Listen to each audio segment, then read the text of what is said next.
MATRIX provides a variety of training apps and tools you can install to enhance the learning experience. To access the App Center, go to the Admin menu in the left bar and click on App Center. The App Center is organized into categories and has tiles for all available LMS apps. You can also use the search function to easily find the app you're looking for.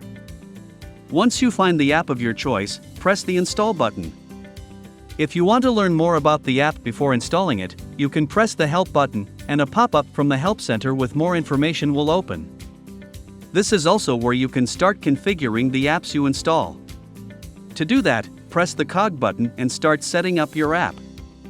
If you want to uninstall an app, click the Uninstall button.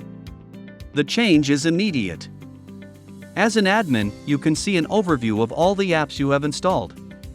To do that, you need to visit the Admin tab of the Home area.